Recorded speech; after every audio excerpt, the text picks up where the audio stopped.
Okay, so now let's begin with the session.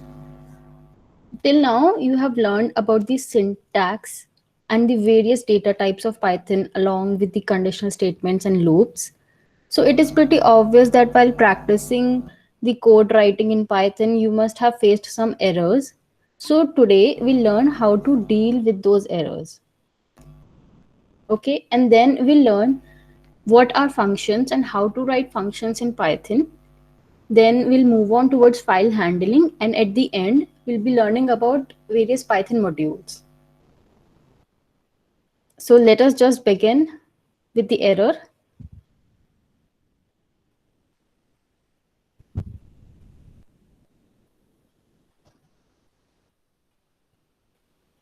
Is my screen visible to all? Yes, it is. Okay, thank you. So generally, there are three types of error: compilation error, logical error, and runtime error. What is compilation error? The compilation error is the error that occurs during the time of compiling. Now, suppose you have written a code and by mistake, instead of writing print, you simply write PRIT. You forget to mention N in it. So, now this is a spelling mistake that you've performed in a keyword. This error will be found by Python during the time of compiling. When the Python will be reading the code, it will see, oh, PRIT is not a word in Python. So this is there is something wrong. Let me give an error.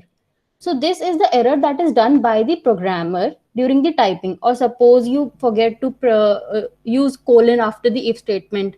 So the normal syntax or the typing error, that is the compilation error. Then we come towards logical error. What is a logical error?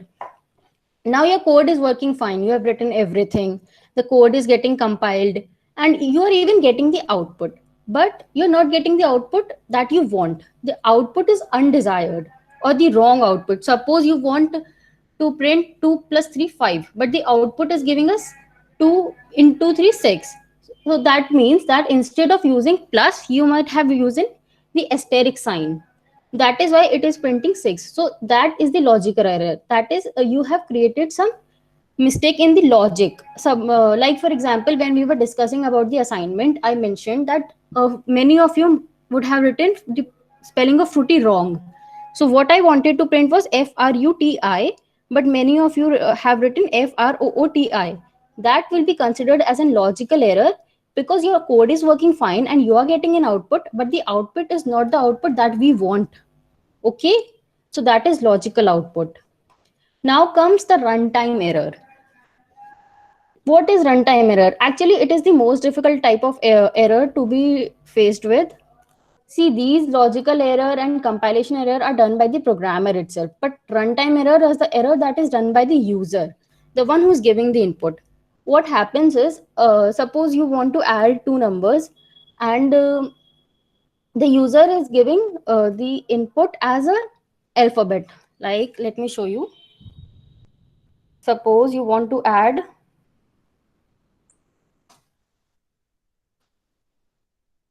a plus b.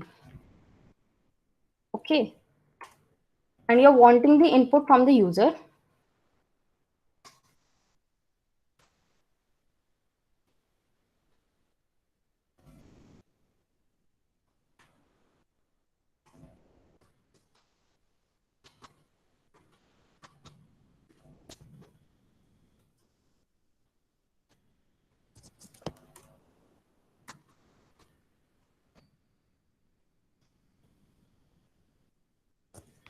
Let me just enter a number 3.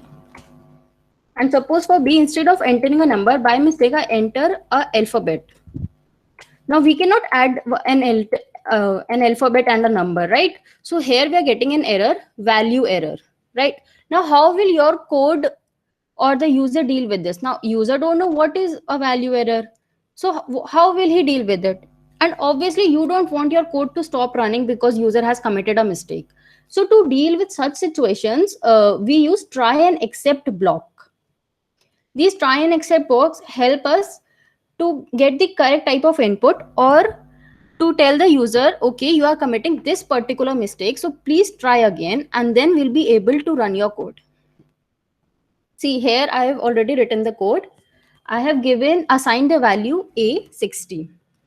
Now, a is equals to 60 is a normal statement because there is hardly any chance that, instead, there is no chance that there will be some error in it. We can assign anything to a, right? So it is a normal statement. And then here, we are taking an input from the user. Please enter a number, and then the user will enter a number and will convert it into integer using this int function, right?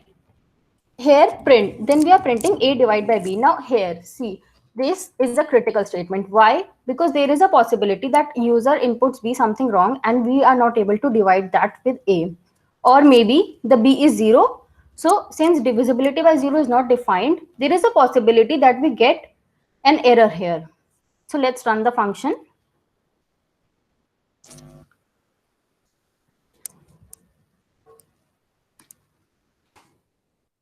It's working fine. If I enter the number, correct number, we are getting 60 divided by 3 is equals to 20. Let's run again.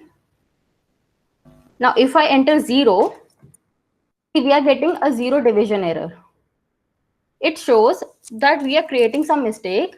Here, it is defining the error division by 0, which means division by 0 is not defined. So, we need to use some other number here, right? It is even showing where is the error occurring from the print statement. So to overcome this, we use try statement. Now let me just edit this code. Let's put this try block, print statement in the try block.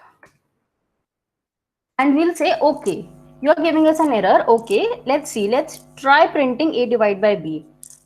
If there is an error, I'll make it an exception. We'll make except.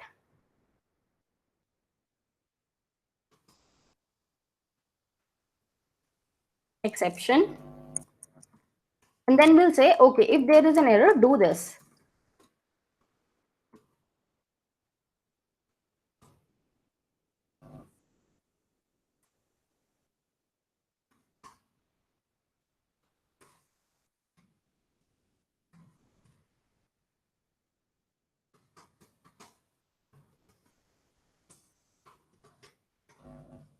Okay, now let's run this. Divide by 0 and see. Now we are not getting an error. Rather, we are getting the statement that division by 0 is not defined. So here, like I am printing a statement, we can do literally anything here. So we are telling, okay, if there is an error in this try block, let's skip it and go to except and do what the except block says. So here we are getting this. Okay, I think it is clear to everyone.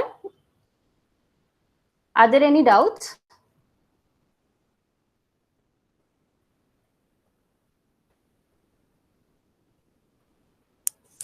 Okay, so let's move forward.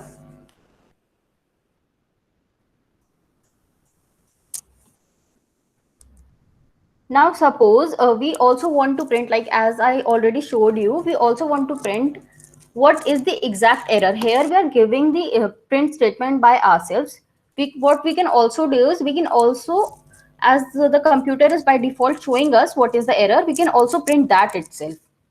Okay, so for that I'll be using exception as E, where E is representing the exception object. The exception, what is the exception? And then I'll print E. And then let's run it. And see, here we got division by 0. See, this is the exception. And that's why this is the error. So now we don't even need to write the entire print statement. Rather, we'll just simply print E. And here we got the division by 0, the error. Okay. That's how we'll be able to explain it to the user what type of error it is. Now suppose instead of entering 0, I enter an alphabet. See, here we are getting value error and there is something wrong. We cannot divide, it's invalid literal. We cannot divide a number by an by a character, right? So what we'll do, we'll write another except statement, value error as E. We'll say print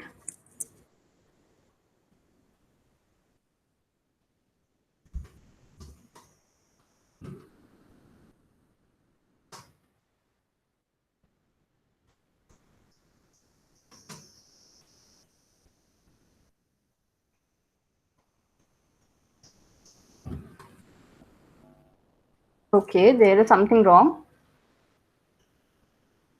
Can anybody tell me what's wrong here?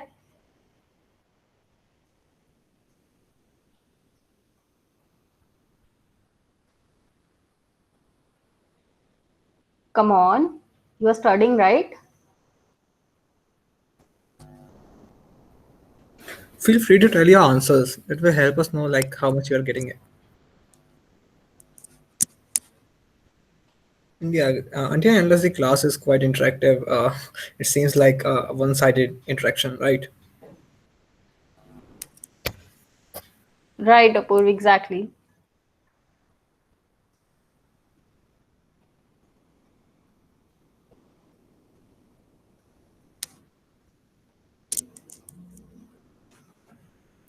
Okay, so Arham is still typing. It is he's trying to write something. Cool. Okay, cool. Well, no worries, Sareem and Harshita. You will come to know.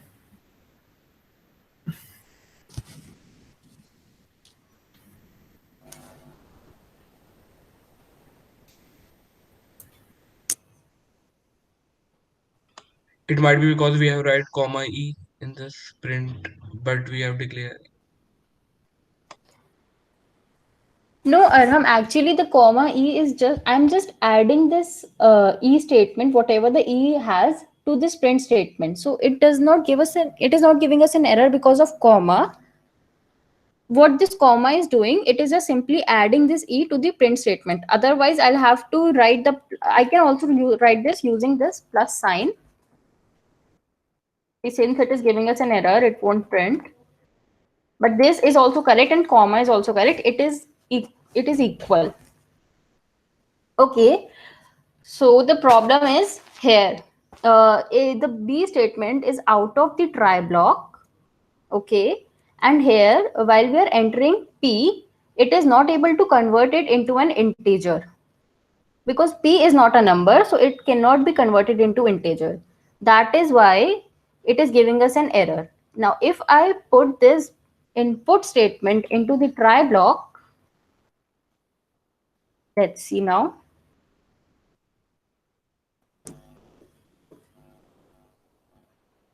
Here we got invalid literal for int. Now, as soon as we got into the try block, it saw, okay, there is some error. We cannot convert the alphabet into an integer.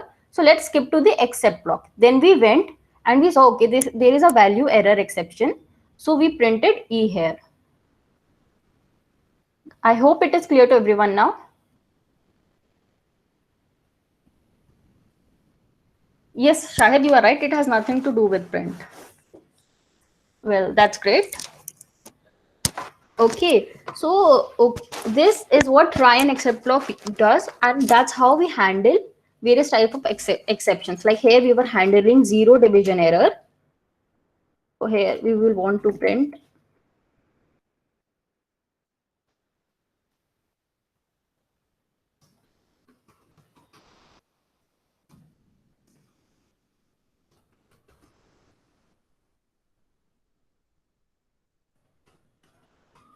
Okay.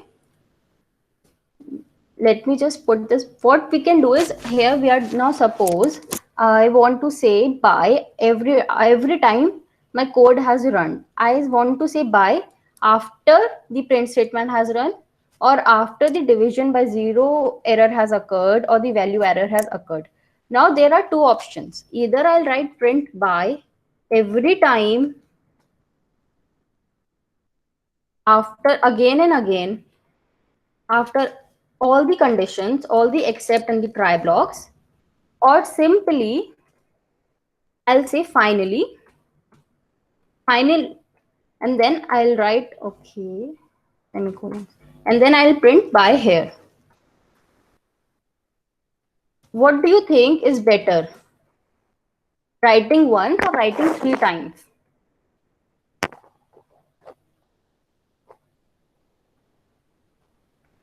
Yes, Abdul. Let me just explain it again.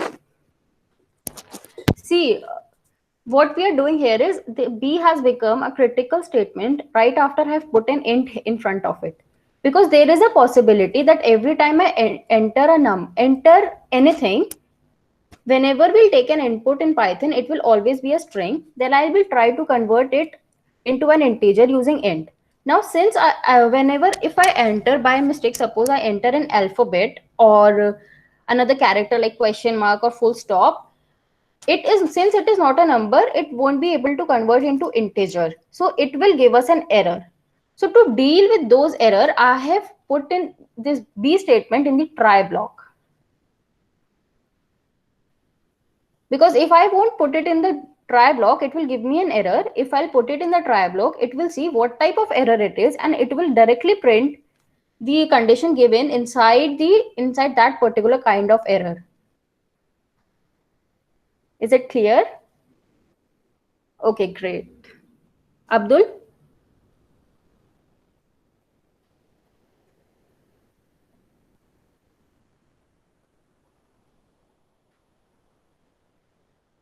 Yes, right. This will happen only in the case when we have a non-integer input.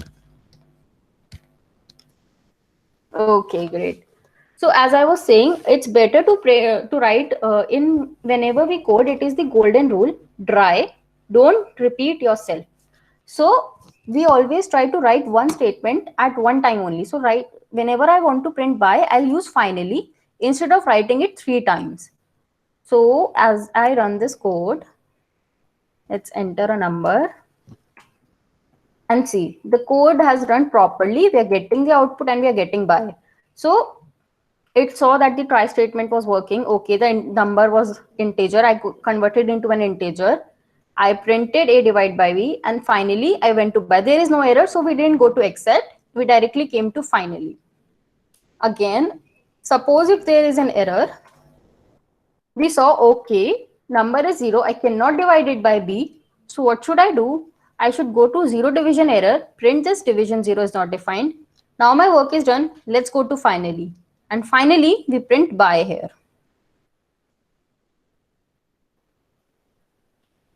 Is it clear? Well, that's all I have to tell you about error handling right now.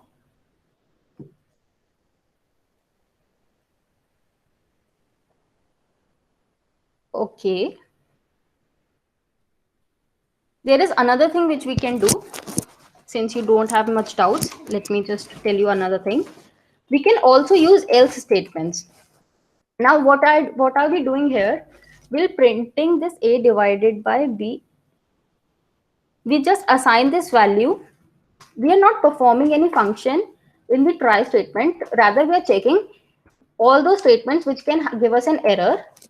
And then simply in the else statement, we are performing what we want to do. We are just asking it to give us an output.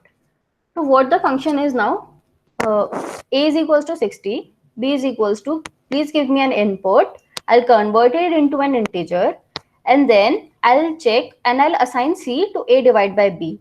While doing that, I'll check that b is an integer, and also it is not 0 because divisibility by 0 is not defined.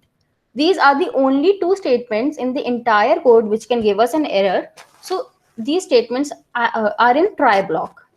Okay, then we'll see, okay, if there is an error, 0 division error, I'll go to 0 division. If there is no error, I'll go to else. Since no error, else we'll perform the function, we'll print c, and then finally we'll print by. If there is an error, we'll go to the type of error which is there, and then we'll finally print by. Okay, let's try this out. 60 divided by 55, 12. Okay, since there was okay, 5 is an integer, converted into an integer, 60 divided by 5 is possible. Let's go to else, print C statement, and finally let's print by. Is it clear? Well, then let's move forward towards functions.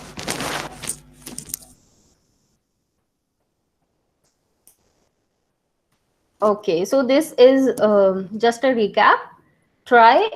In the try statement, we try to run the code. Aradhya, sorry to Yeah. interrupt, but I have a just quick question with all of you. So, Okay, great. just give me a like quick answer. Why do you think we need try except else? Can't we just use if else instead of this? Uh, because the statement is producing an error. So if you're using if, it won't be executed.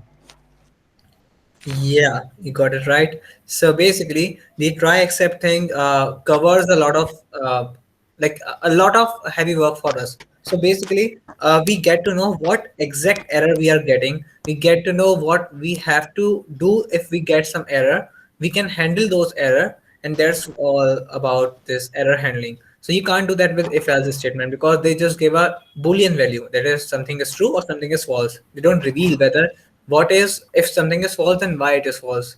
If something is not working, why it's not working. So yeah, you are right. Good. Thank you. Rajak, you can go ahead. Yep. Thank you, Apur, for this wonderful explanation. Let's move forward. So, as I was saying, this is just a quick recap. We'll try to run the code. If the code has an exception, we'll go to the except statement and then we'll go to finally.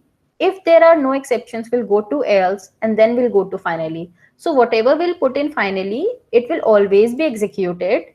The try statement will check for the errors, and except and else statement will be executed as per whether or whether not there are errors. Okay. Moving forward to functions. So what are functions? Block of code performing similar task. What do you mean by that?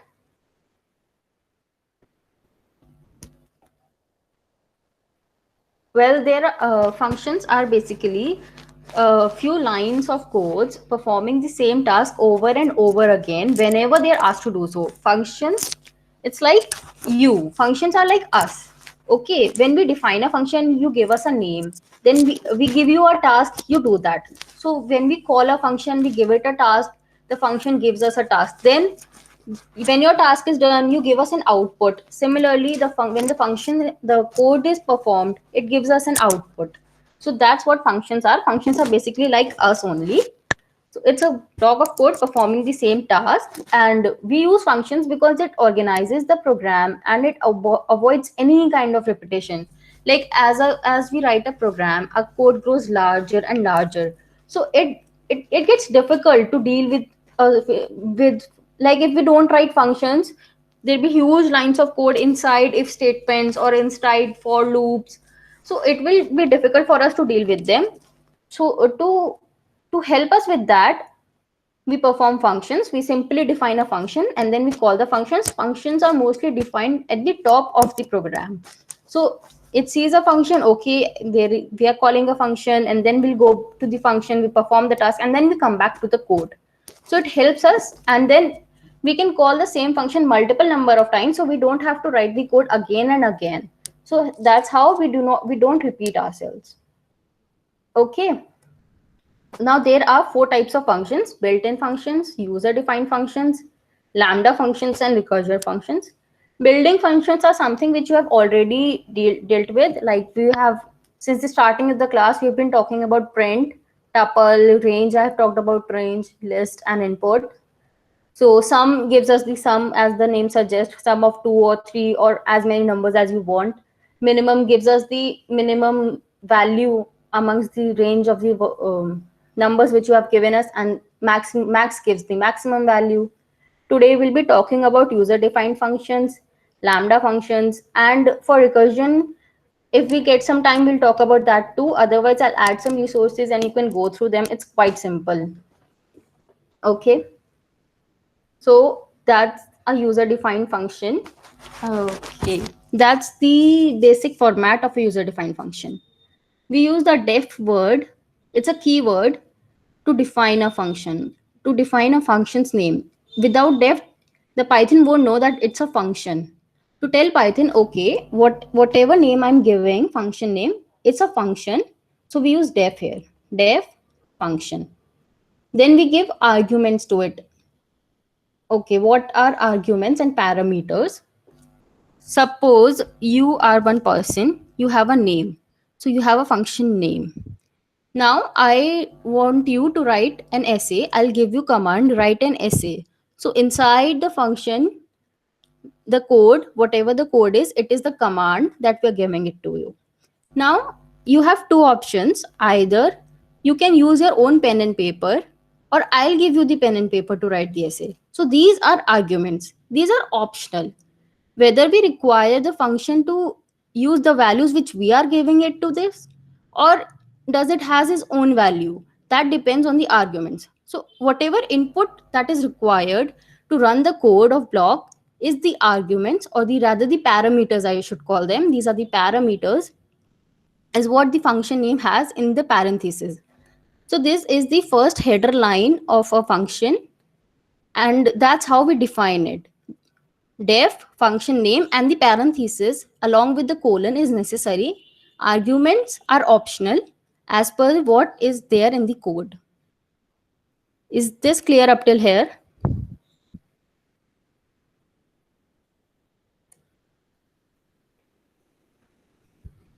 Okay.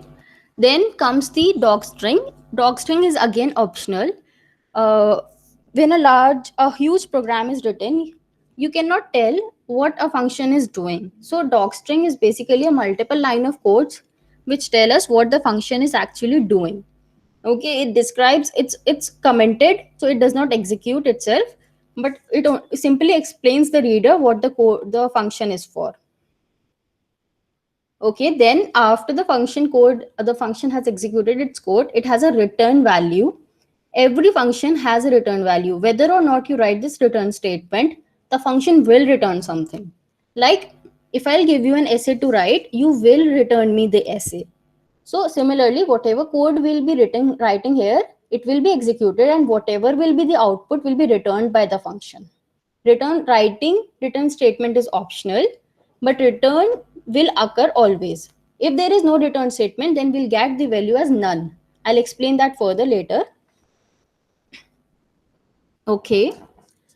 Now, this is how we define a function. Now, how do the Python know when will the function be, when it has to execute a function? I am writing a few statements now. I don't know, how will the Python know I want this function to be executed now or again and again, when and when? So to do that, we call the function. Like I'll call your name so that you'll know, okay, I'm talking to you. You need to do this task. Similarly, sorry, we'll write this function name, and in the parenthesis, we'll give the arguments. Simply write the name and give the parenthesis. Okay, that's how we call the function. As soon as the Python reads this line, it say, okay, now I need to go to this function, perform the task, and then return something, and then it will return this something, and then we'll move forward along with those things. That is the basic structure of function in Python. No, it is not necessary to put dash in function name. Instead, what we prefer is camel case. Camel case means the first alphabet should be small, and the alphabet of the next word should be a capital letter. Let's see here. I have written a code. I'll explain it here. Okay. So here we are defining a function, def greet. So that's how we write a function name. Okay, this is camel case, small letter, and another was beginning with the capital letter without spaces.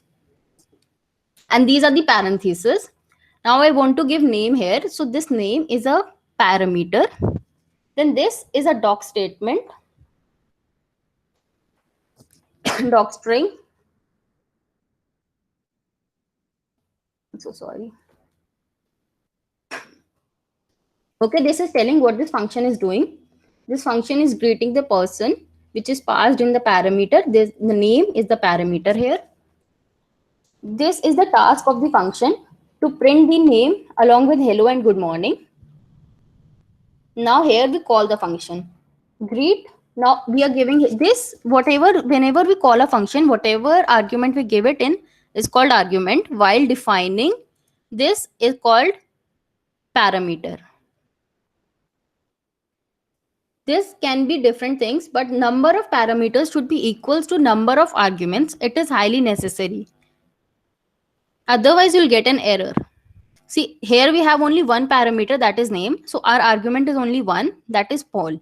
If I give another argument here, suppose the age, we'll get an error, or rather the function. See, here we are getting the error, type error. Here we have two arguments here, but only one parameter. Okay. So we cannot have arguments more than parameters. Let's run this program now and see. Here's the output. Hello, the name Paul, and good morning. Now we are not using any return statement here. Yet the return value is none. Okay, because we're not using anything. Red the Python is returning us something, and that is none. Okay, now suppose what is the use? Suppose I want to greet multiple people again and again. Instead of writing or assigning name again and again to different people, I'll simply call the function and it will execute properly. See, first we called Paul. It went to it say, okay, the name is Paul. Print hello, Paul, good morning. Then it saw, okay, now we came here. The return statement was none. We printed. Then we came to greet. Okay, greet again. Eva, name is Eva. Hello, Eva, good morning. We printed this. Return was none. We came back. That's how it is executed. Now, suppose you have a big or a huge program and you want to know what one particular function does. So you'll have to scroll up and up and up again to see or read the doc string, or simply you can call this function or print greet the function's name dot underscore doc underscore, and when you will run this, you will get what the function does, the doc string of the function. So that's why docstring is important. For a programmer, it will be very easy for you to understand what a function is doing. And even in large programs, you can very easily access one particular function and see what is the task of that function. Okay.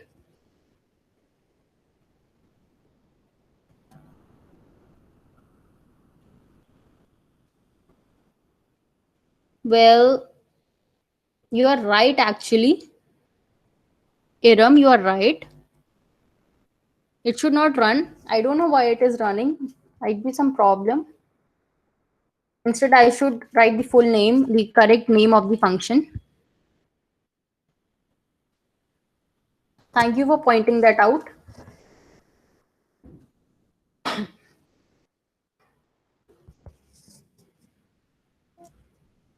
See, there must be a problem with some servers here. That's why they're not showing any error.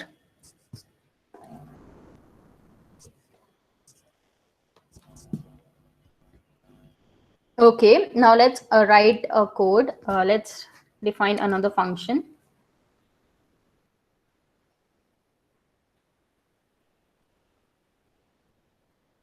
Here I'll explain you more about the return statements. Let's find the largest number.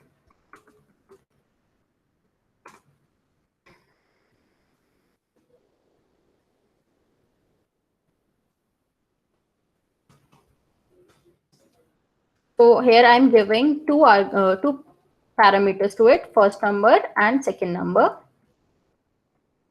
Then we're putting a colon, and remember about the indentation always. We always need to indent it, otherwise the Python won't know till when is the function and from where is the function started and till where it is ending. So always and always remember about the indentation. Suppose, okay, let's define that later. Let's take two numbers, two inputs, integer, convert this input into an integer.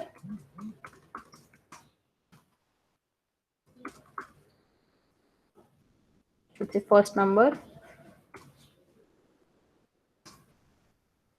And let's go to B.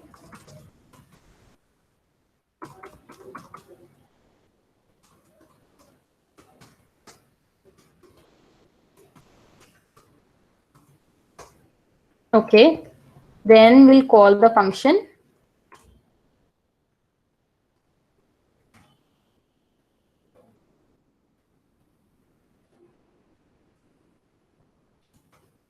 We'll assign this, whatever the result we'll be getting, we'll assign it to a result.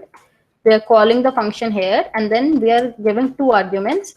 Since we have two parameters, first num and second num, so we are giving two arguments, a and b here, the two integers which we'll be taking from the user. Now let's define the function. If a is greater than b, then what do we want to do? We want to say, okay, a is the largest number. Let's end. Let's not move forward. Let's end the function here. We have gotten our largest number and return a. Then we'll say, okay, if a is not greater than b, but b is greater than a, then we'll return, okay, now our task is over. We have found it the largest number. Let's return b. Else, we'll say, or we'll return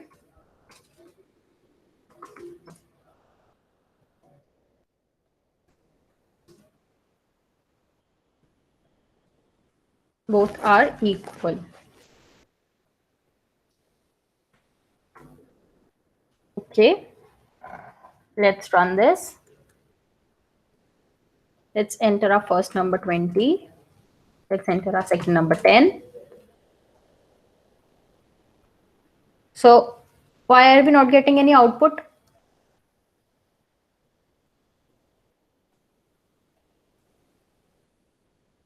Anyone? Because the if statement is executed before the assignment. No, if statement is not executing before the assignment. See, Python will read this, but first you'll take the input. It won't execute the function until and unless it is called, and we are calling the function after the assignment of a and b. First we're taking the input, a is assigned, then we're taking input b, b is assigned, and then we're calling the function. I read it wrong. Sorry. Yeah, it's okay. It's okay. That's how we learn. Any other guess? Anyone? Well, it's simply because we're not printing anything. There's no print statement here. Why will Python print anything? Okay, we are just returning a. So now result is equals to a now. See, if the if statement a is greater than b, so now this statement will return a, result will be a, but we are not printing result. So result won't be printed. Now if I print result, if I run this now we'll get an output. See, now we are getting an output 20. Okay, so what I wanted to tell you here is after the return, nothing else will be executed. No matter whatever you have after the return statement, it will never be executed. The return statement simply takes you out of the function and returns the value to whatever the variable you're assigning to. Now suppose if I after returning, I'll print after return and run this. So as you can see, we are only getting 20 as an output. This statement is not being printed because the Python saw, okay, now I have to return the value. If statement is true, let's get into it. If what we see is, okay, I have to return a value. Return what? Return a. Okay, let's return a, the end of the program now, end of the function. Let's return a.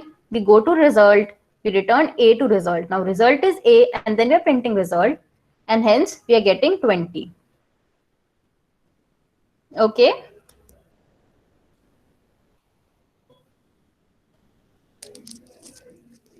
So that's how return statements are written. And that's why they're very important, as it will help you when you write code. You will see it will help, it reduces a large number of lines when you simply return the statement, and then you don't have to write anything else after that. You won't be needing to use break or anything else.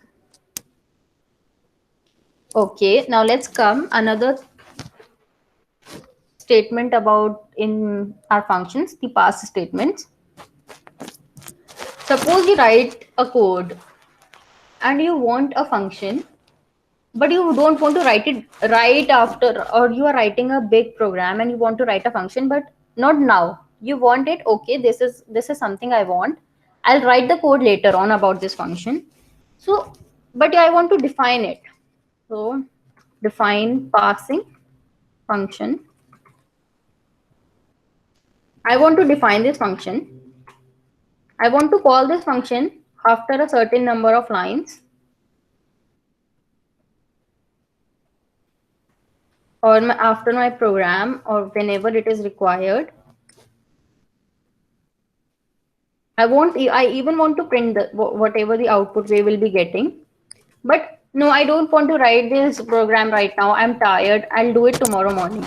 So if you leave it like that, Python will show it an error. Okay, you have defined a function, but you have not written any code inside it. So this is an error. This is wrong. That's not how we write. So what you will do, you'll simply write pass here, and then you leave it. Now it is fine. Now when you will run it, we'll get none, because now it will be returning us a value which will be none. And since we have written pass, it will say okay. We are okay. You'll start reading from here. Print passing function. Let's go to passing function. What's inside the passing function? Pass. Okay. Right now there is no code in this. Let's pass. Let's pass it. So we'll pass it and we'll return none and we'll print none. So this is pass statement. It's a very simple logic, nothing much. I've already written it here. Okay.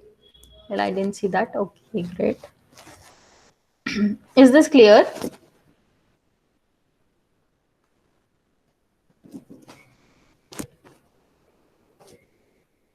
Are you guys there?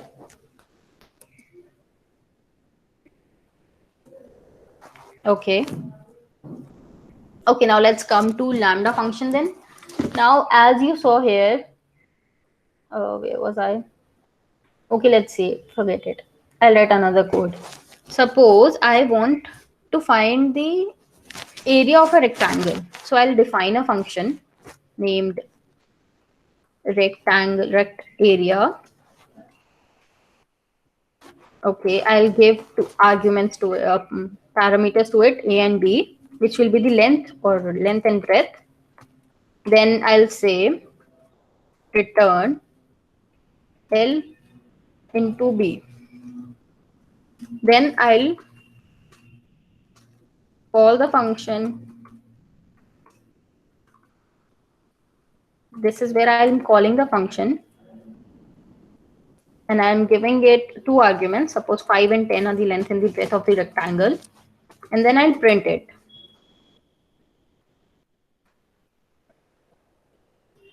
So that works fine. We are getting 50. But see, just to run one line of code, I have written so many lines, 4 lines.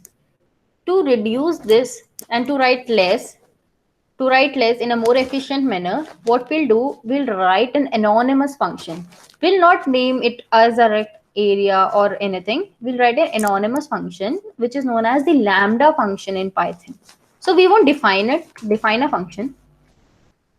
We'll simply say rect area is equals to lambda. Then we'll define the variables. What are our variables? Length and breadth. And what we'll do, what do we want to do? We simply want to write L into B. Okay, now we don't want any return statements or anything else. We'll simply now run this. and here we are getting the output. So what could be done in 3 lines should not be done in 4 lines, right? So this is what lambda function does. It simply reduces the number of lines, and it is very useful when you have to define very, very small functions and you have to use them right after when they are defined.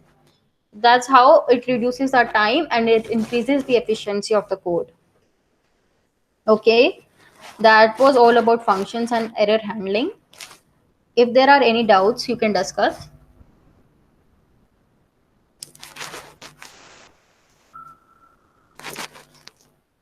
Well, then I'll hand over it to Apoorv. Apoorv, over to you.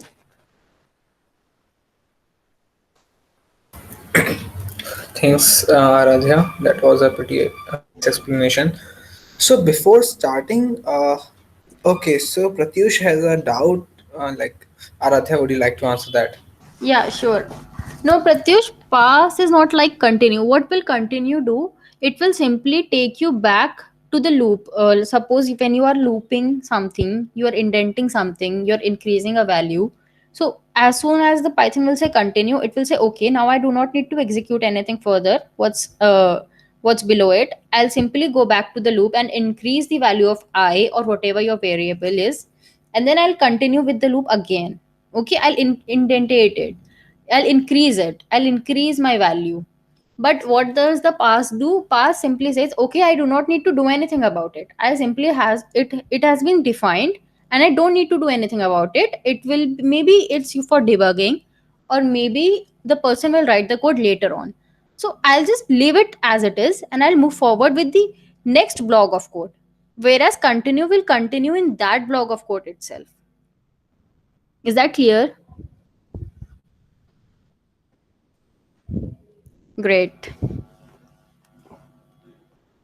Apoorv. Yeah. So thank you, Aradhya.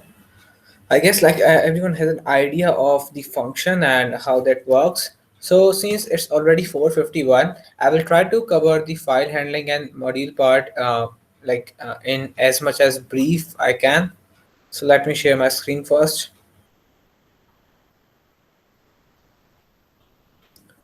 If you have any doubts, just post it in the chat box or I will be asking you in between.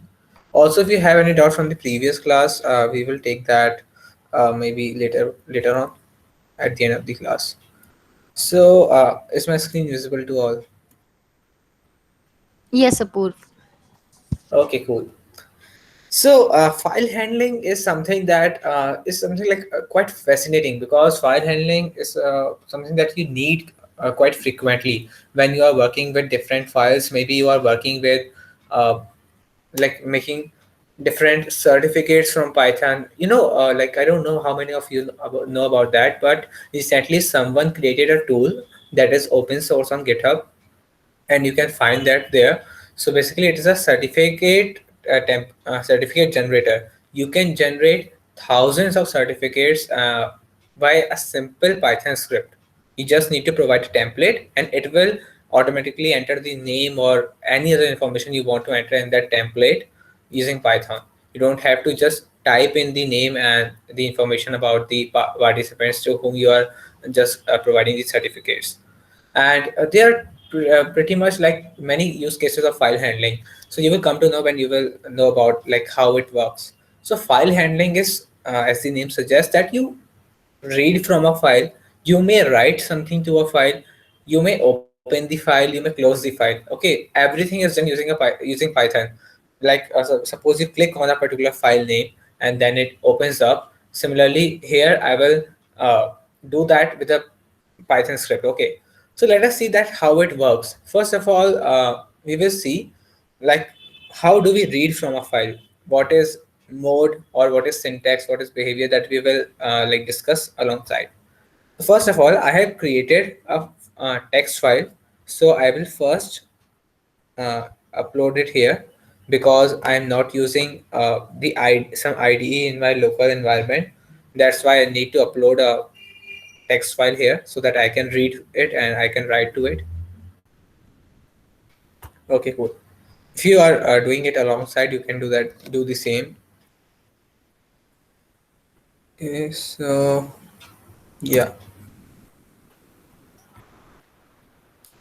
So let me show you what is written in this file.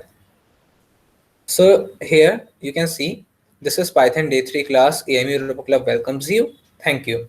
So basically 3 lines and 1 line is a blank line. So let us see how we can read this whole content using a Python script.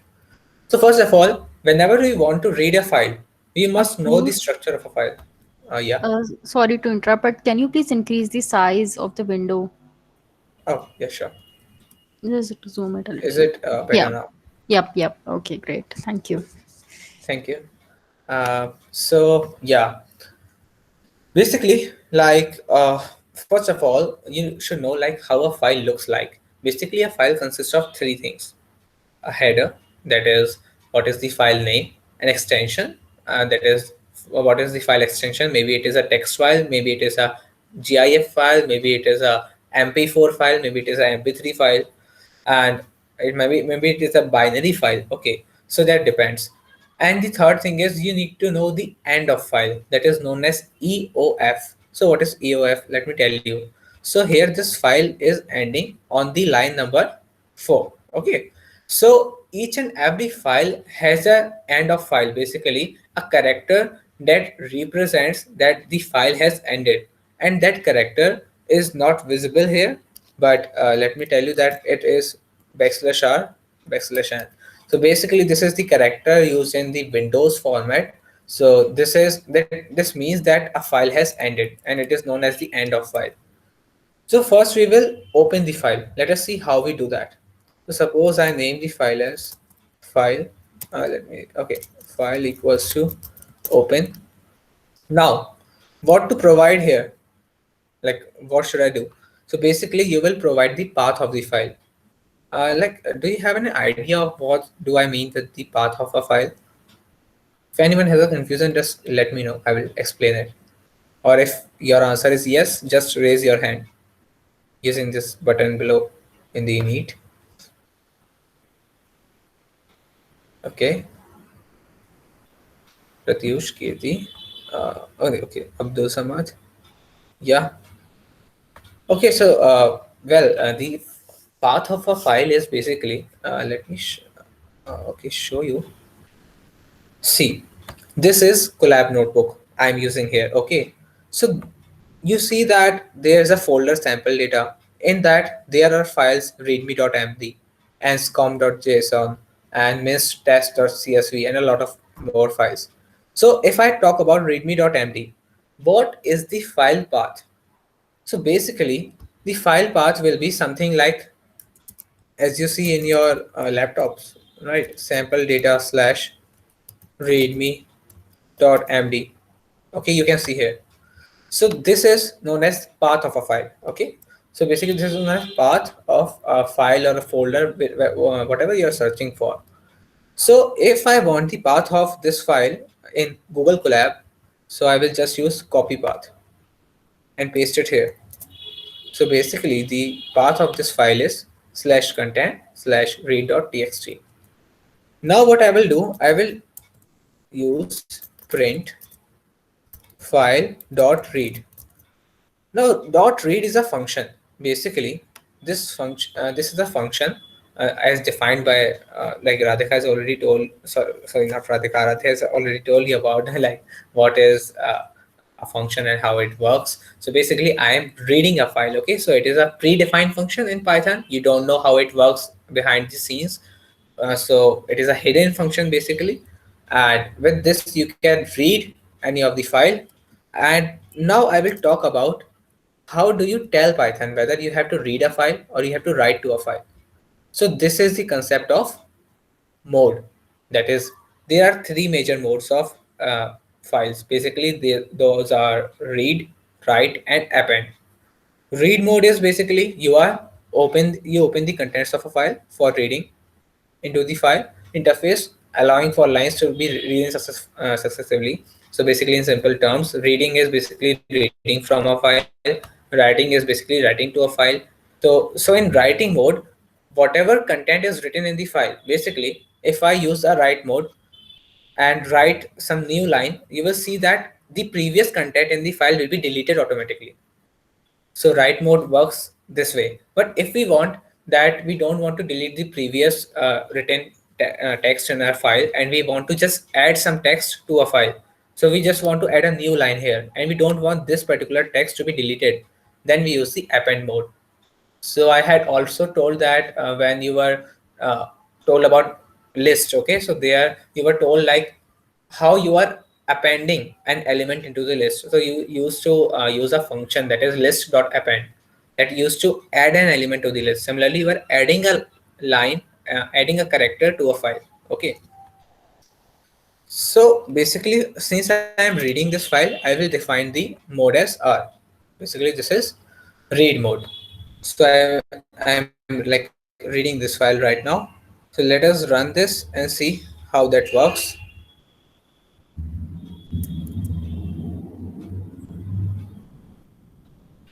So you see here, you get all the contents of the file printed. So just see like in just 2 lines of code, you are reading whole of the file. Okay, so that's pretty interesting. And suppose if I don't want to read whole file at once, I want to read this a single line at once. So in that case, I will use the function read lines. What will read lines do? It will return a list. What kind of list? Let us see. So you see here, we have a list, and the list has elements as each line. So each line is represented as an element of the list. So you see the first line is this is Python day 3 class, and there is a backslash n character. Can anyone just tell me what is this backslash n character? Like what that means? It is known as new line character. I have already told the answer. Okay, so anyone would like to tell what work does it do? It brings the prompt to the next line. Yeah, exactly. So basically, we enter the next line with a backslash n character, and we don't see it while we write a file. But we come to know that yes, it acts as a period. Yeah, you can say that it acts as a period because you enter a new line with this new line character. So you see that this was not visible here, but it is visible here when you print this particular uh, like whole of the content, right? So suppose let us revise a concept we have studied in strings. Okay, so we had I don't know if you know about that particular function. It is rstrip. So rstrip is a function that strips, that removes a particular character, a particular string from the right hand side of a string. Suppose this is a string, this is Python data class, and I want to remove backslash and character from it. So what I will do, first of all, I will store my lines, store my list in a, you can say, variable. Yes. Okay.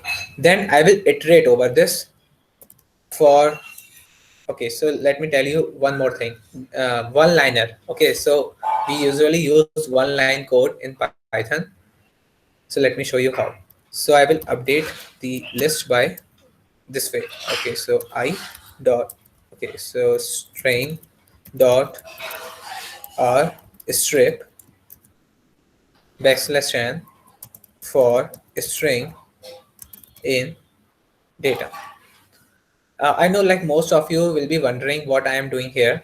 So let me tell you, basically I am looping through the lines. Okay, I am looping through the elements basically of this list, and I am removing backslash n character from each of the element in the list, and I am using rstrip function for the same. So rstrip means right stripping. We have a similar function as lstrip. So if we want to remove something from the extreme left, that is from the starting of a string, we use lstrip.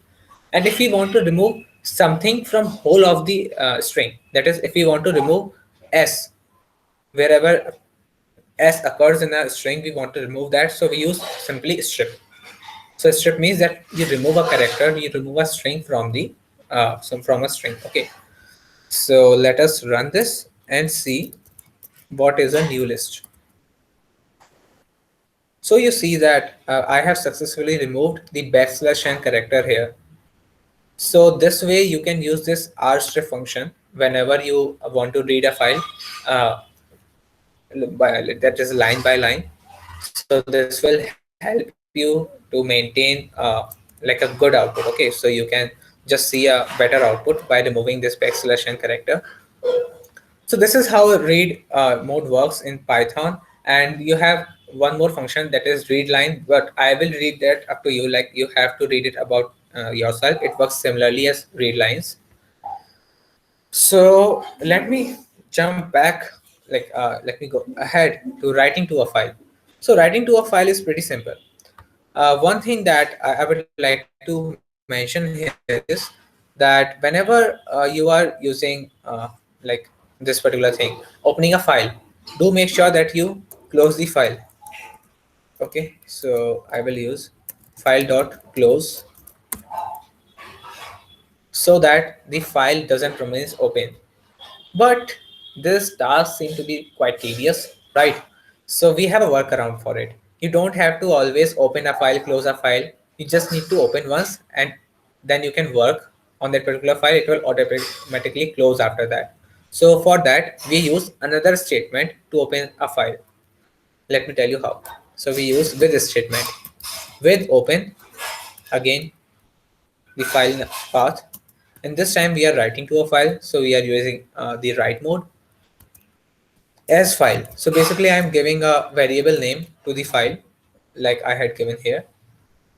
And now what I am doing is I'm like, okay, so I have to write file dot write. This is the write, okay, write mode in file handling. So are you getting it, like what I am doing here? I am opening a file in write mode, the same file, and then I am writing a line to this file. Ideally, what should happen is that when I run this code, it should remove all of this text here and should add a new line here. Okay, as I had told before. So let us run this. And let me reload this file so that you can see the changes.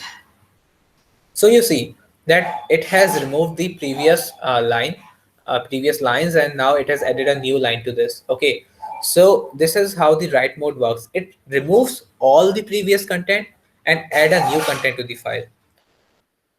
But let us think about that. We suppose by mistake I wrote, instead of read.txt, I wrote write.txt, and I don't have any such file here. Okay, so ideally, what you will say to me that, okay, bhaiya, in this case, we should get an error, okay, because we are not using any try statement, we are not using any except statement, but we won't get an error. Why? Because write mode has one more advantage. What is the advantage? The advantage is that whenever you write name of a file that does not exist, it will automatically create that file and will add the content to the file. So let us see how. When I run this code, a new file known as write.txt will be created. It is already created, and all the content will be added there. So you don't have to worry whenever you are using the write mode that, oops, I have written the name of a file that does not even exist. Okay, but yes, you can't do the same in the read mode. Read mode only read from a file that exists, but write mode can write to a file that does not exist. Okay, now this is how you write to a file, and maybe you can write lines. Okay, so suppose you want to use file dot write lines. Here you can provide a list. So this is line 1 backslash n, so that it enters a new line. Okay, so let me add a backslash n character here. Then I will enter line 2 backslash n and run this.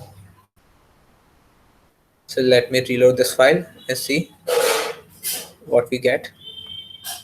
So you see, like, we can provide a list and add multiple lines here. Okay, you can add multiple lines using this function write lines. So this is all about how you use the write mode in a particular file. And now we come on to the append mode.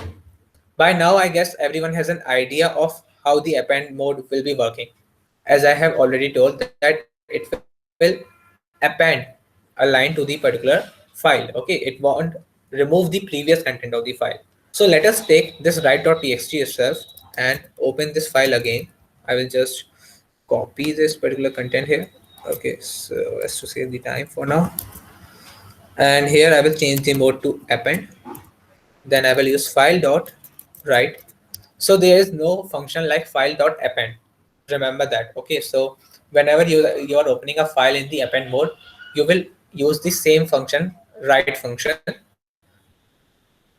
to write to that particular file. So suppose I write a new line known as this is the append mode, cool, the acceleration character for a new line. And let us see, let us reload the file. And yeah, you see that the previous content isn't deleted and it enters a new line. Also, you can similarly use this function write lines here in the append mode also, and write multiple lines using this list. Okay, so you can pass a list as a parameter in this function, and it will add those lines here, okay, in this particular file. So this is how you work with a simple text file, simple markdown file, simple doc file, or maybe some simple word file.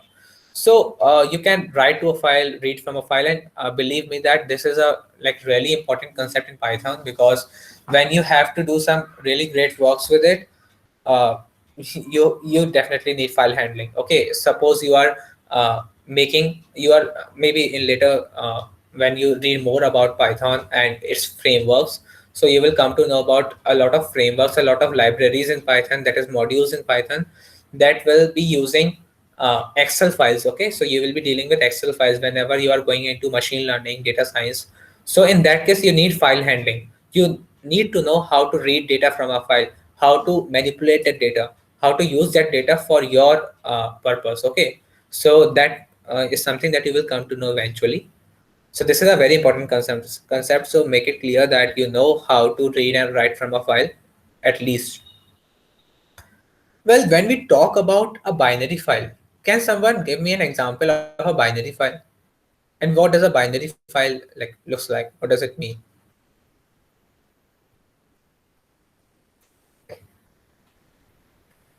Any answers? Okay, .obj. It has machine code. Yeah, can say that. Okay, any more answers?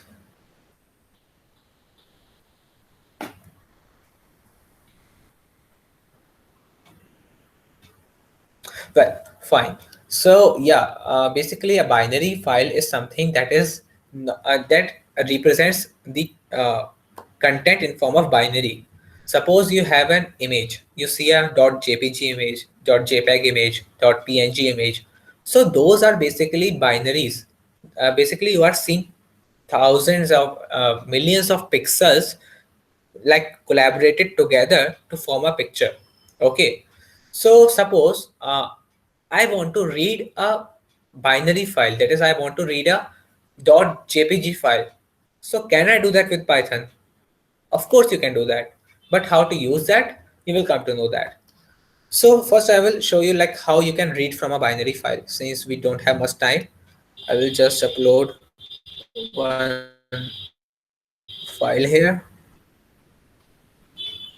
Okay, let me see. Mhm.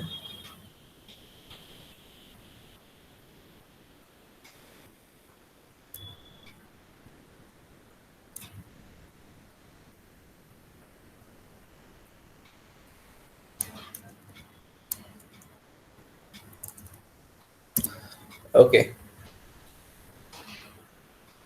so basically this is let us copy path. Okay, so basically this is an image of AMU Robo Club team that went into a hackathon, and Smart India hackathon organized by Government of India, and they won there. So let me see. Okay, so first of all, whenever you are writing to a binary file, I have copied the path. Now in that case, since I'm reading from the file for now, I will use RB. RB means read binary. So basically I'm reading from a binary file. Okay. So the mode changes. Suppose you are writing to a binary file, you will use WB mode. It is write binary. Okay. So what I will do, I will use file. Okay. So I will use print file dot read. Let us run this. Okay. So we have got an error. Input output operation on close file. Cool. So okay, let me see. Oh, okay, sorry. So it is binary. Yeah. No, not yet. Yeah, better now. So you see here, this is a long binary code, quite long binary code of this whole file. Okay. And remember that whenever you are reading a JPG file or JPEG file, it starts with this character. Okay. So this is a binary form that is representing that you are reading a JPEG file. Okay. So you see that you can read so many, like you can read a file in binary mode. And you know what, like you can try this yourself. Just take a file of a simple rectangle, okay, image of a rectangle, and try to make a new file. Make a new file out of this, that whole rectangle file, where it will represent another image with half rectangle. Okay, so if you are not getting me, let me explain it to you. I have done that previously and I would like you all to try that too. So let me just show you. Okay, so suppose you take a file where you have a full rectangle and you have to read this file. You have to read this file, and then you have to write to a new file such that you get only half of the rectangle. Do try that. It is like pretty, you can say, interesting. So you won't crop any image, but still you can get half of the image using Python itself. Okay, so just try that on your own and it will be a real fun. So I have given you an example like how you can read from a binary file. So each and every JPEG file or PNG file, they are a form of binary. Well, similarly, you can write to a binary file. I'm not going into detail because we have already 517 here. So let me tell you one more thing, that whenever you are reading from a file, okay. So suppose we were reading from this file and we were using file.readlines. Suppose I will just comment this one now, okay, and I will use read line, or simply read, and I just want to read 4 characters. So it will only read 4 characters from the file. I want to read 10 characters. It will read 10 characters from the file. So you can also specify how many characters do you want to read from a file. Okay. So this is one thing to tell. Now let me know that, do you have any doubts still here? Okay, we can read individual pixels from the image. Yes, you can read that. You have got it right, Abdul. So do you have any doubts for now? Let me know, or we can move ahead.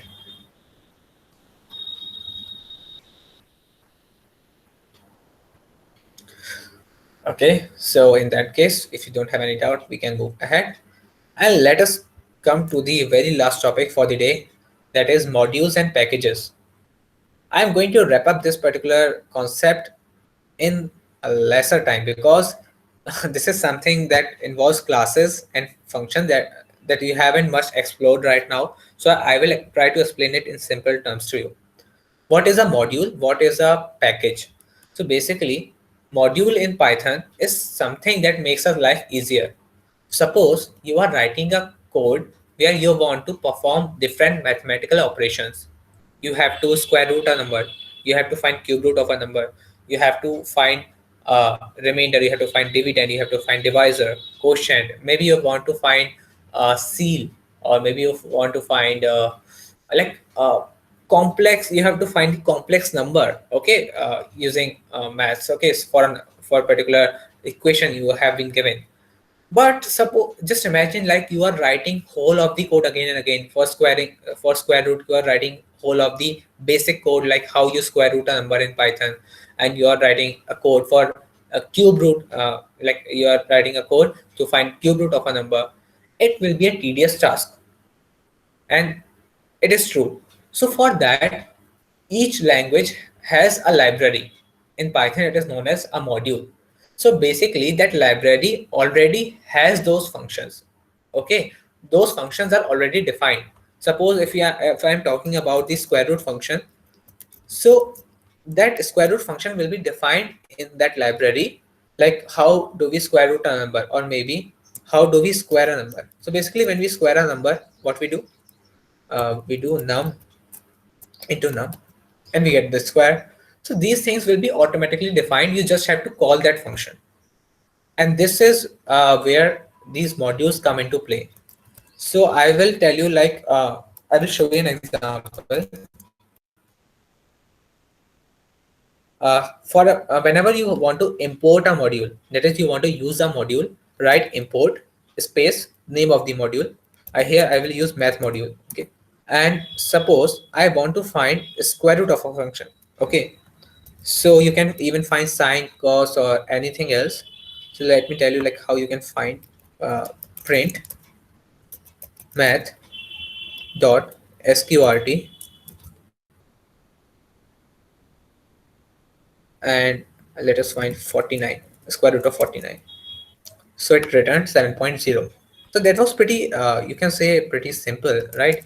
And suppose I want to find, let us say, what do we want to find?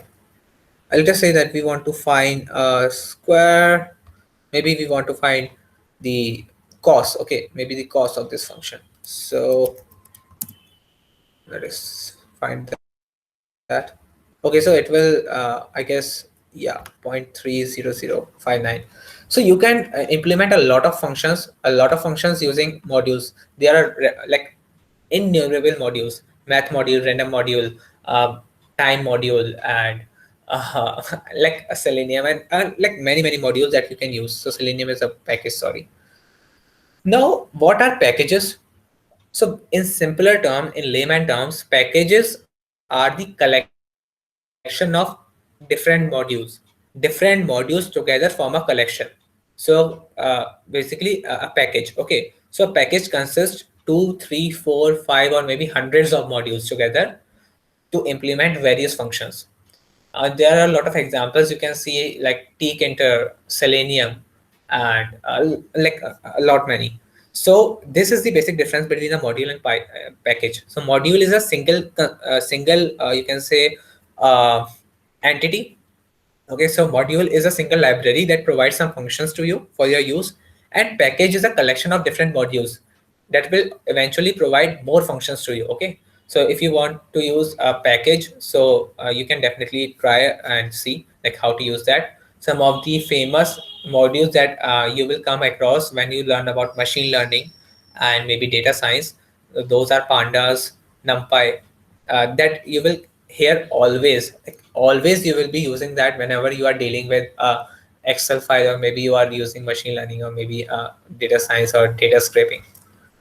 So that was all about module and package. First of all, let me know that if there is any doubt from your end. I was pretty fast because we don't have much time.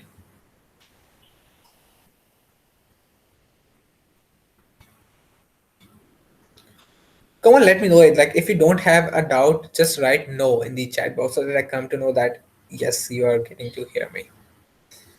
Yes, please interact.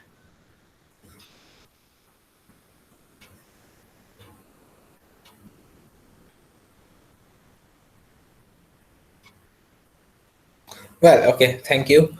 So if there's no doubt, then we can conclude and come towards the end, where we will now play a short quiz. So without delaying, if you haven't played the quiz, just say no in the chat box, or maybe say anything that you want to say. And if you have already played the quiz before, just raise your hand so that I come to know that you have already played and attended previous classes.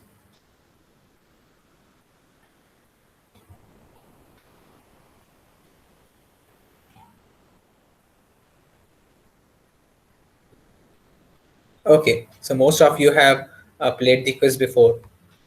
So let me share. Okay, so let me share the today's pin code with you. Basically, the pin with you. Hmm. Okay, it is. I've posted the link. You can open it up Yeah. and be ready with your nicknames.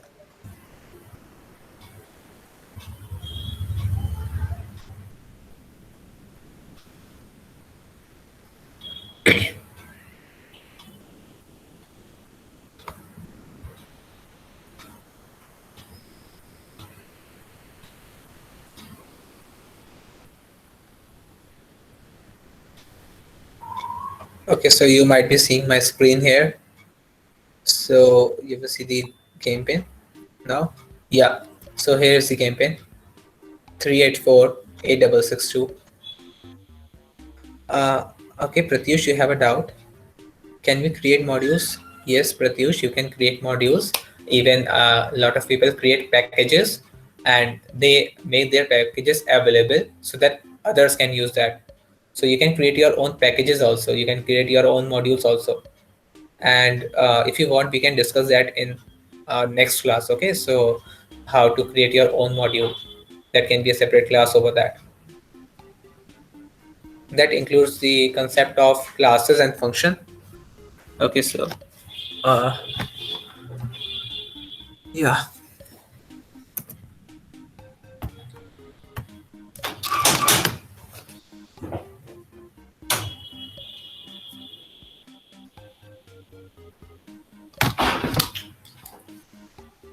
I guess everyone has joined. If Yes, of not, course. Yes, everyone has joined. cool. So let us start the game and log the room first. Okay.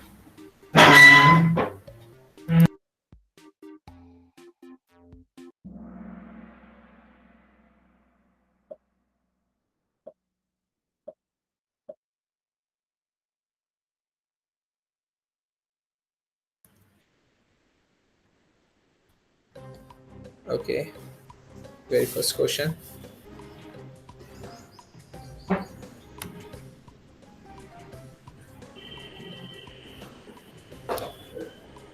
This is a nested function, a function inside a function. Yeah. Well, 3 right answers. Well, that's a good ratio. Yeah, 3:2. definitely. So, Happy okay. Kitten, Golden Nice. Panther, Amiable Fox, great. Going great. So Golden Panther was just 4 points away. No worries. Next question for you. Double points, maybe. Okay. Multi-select and double points.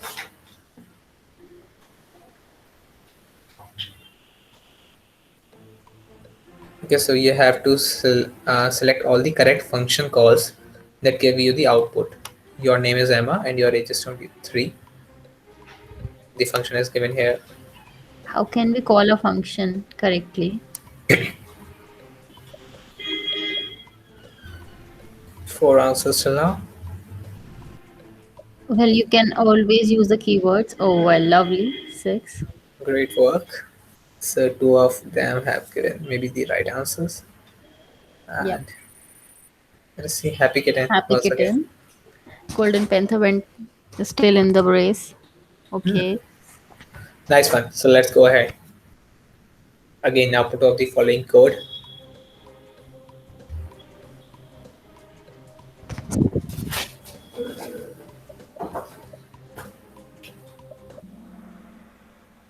None. None. Great. Okay.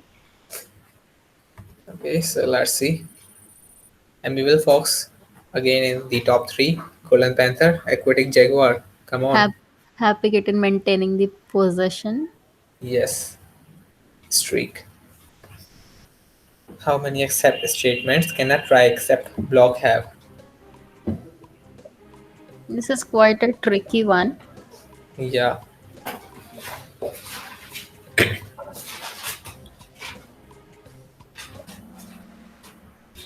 Oh, So lovely. that Only one. one person got it correct, right?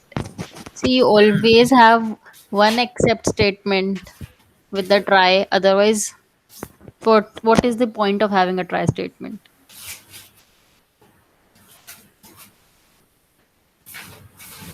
Okay. The output of the following code.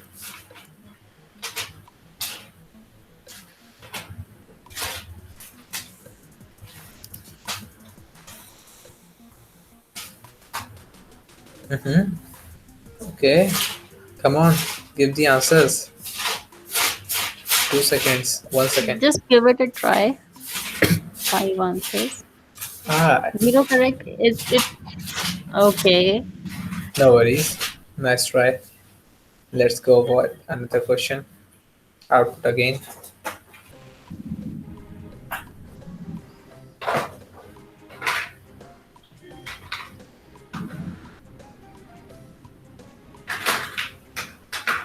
Okay.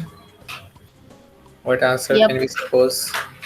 I think we forgot to talk about the scope of the variables.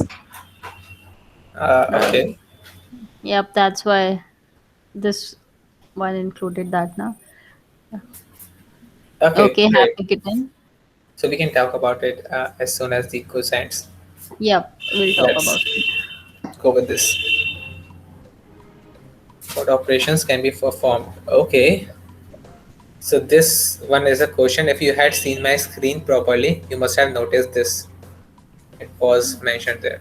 Right. Okay. One person. Read and write. Great. Great. So yeah. Let us see. I'm Abel Fox. Great work. Great. Last question for the day. Multi-select. Multi-select. Select the correct statements.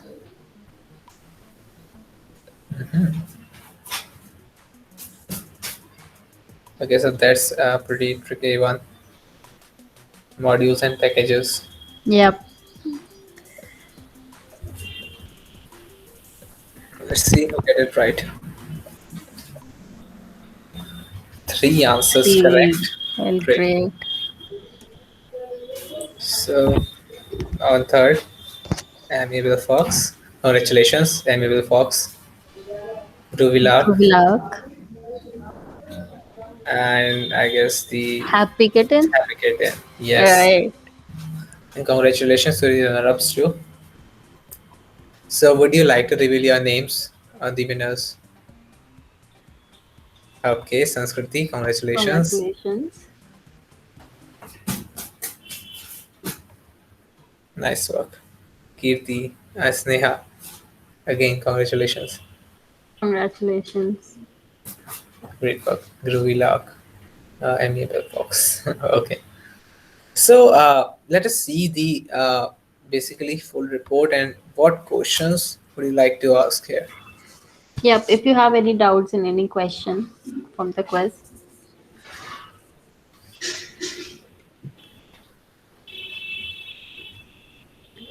So let me share the screen and see the questions. Okay. So in which question did you have a doubt? Let us go one by one. Well, that was you can say good question, right? So any doubts in this question? If no, we can move ahead. Yeah, Kirti has a doubt in this. Okay, sure. Please ask either by unmuting yourself or by typing in. Okay.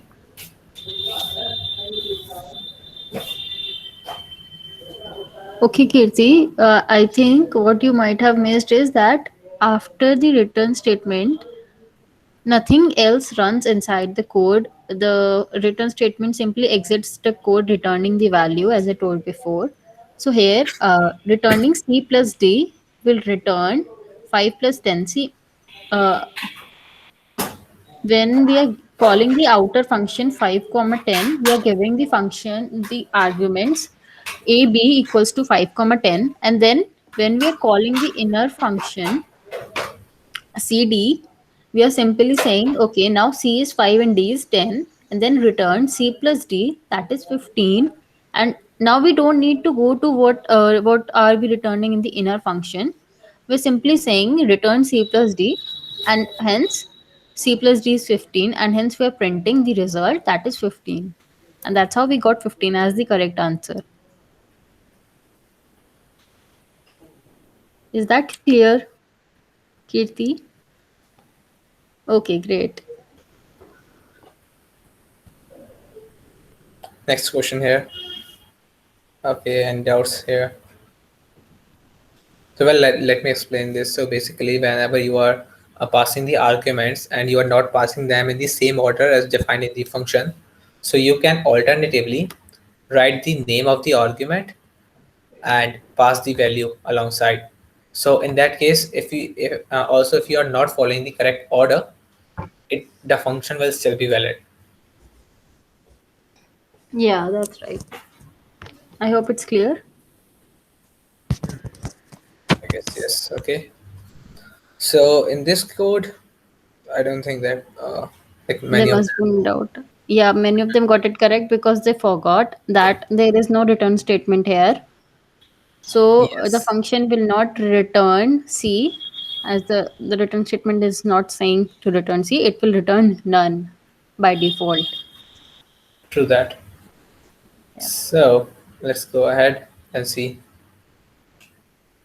Okay, what do you have to say about this?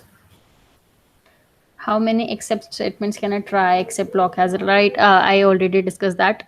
We need to have one except block. It's necessary now. What else will be the use of try then? We'll try something, and if there is an error, what will happen? We'll want to go to except. So at least one should be there. So more than zero is the correct answer. Yeah. Okay, so what about No, this? nobody got it correct. Okay, let's discuss it. See, in this, Apurv, can you please open this question in none? Yes, I'm yes, not able to see it. yes. Just a second. Okay. Let me check how to open that.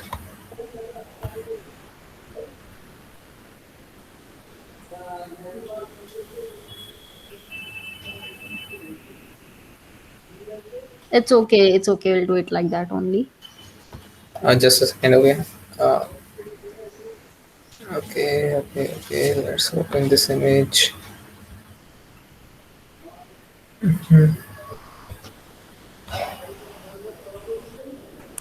Okay, I guess that won't work here. So let's go ahead with this instead. Okay. This was the question. So, function text num. Okay, we are defining a function and we are giving two arguments: a text that is hello, and a number that is 4. Yep. Now that's better. Thank you. So now in the function, we'll call number 4 greater than 0. We'll print text hello. Fine. Now what most of you have done is number is equals to number minus 1. See, this won't execute because we are still in the while statement, and this num does not has an indentation. Hence, this number is not inside the while statement. This question was made to make you realize the importance of indentation. Now our number is still 4. After printing the text, it will say, okay, let's move towards again. Number is still 4 greater than 0. We'll print 4 hello, and then we'll again go. Since the number does not has an indentation, the value of 4 will not decrease. It will remain constant, and 4 will always be greater than 0, and hence we'll get an infinite loop. Is that clear? That That's was why. a pretty question. Yep. That's why indentation is very important.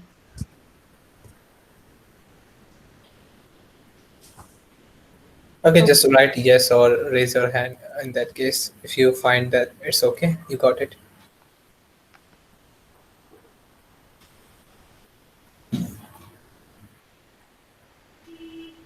Okay, so coming on to the next question, question number 7.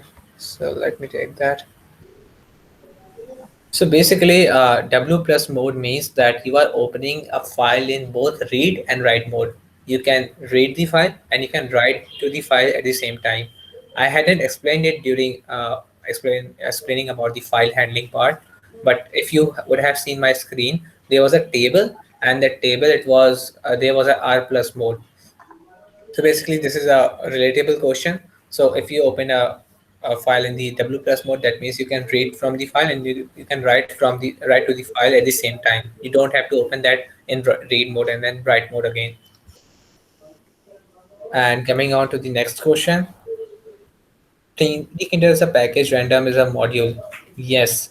So whenever you whenever you use a package, maybe you use you use Kinter, or maybe you use Selenium.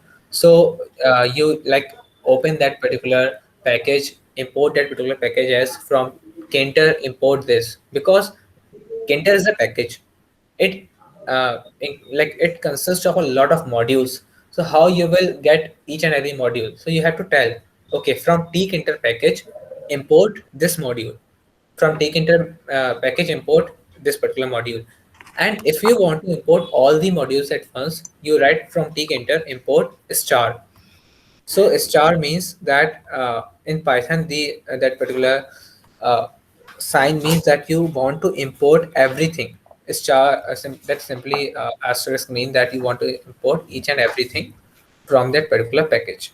Whenever you see a star, maybe sorry, in the correct terms, whenever you see a asterisk, that means that you have to import everything. Okay, that asterisk means everything. And import random means that you are importing a random module. Okay, random is the name of a module that generates random numbers. You can see more about that. So that was all about it. And if you have any doubt, just let me know here.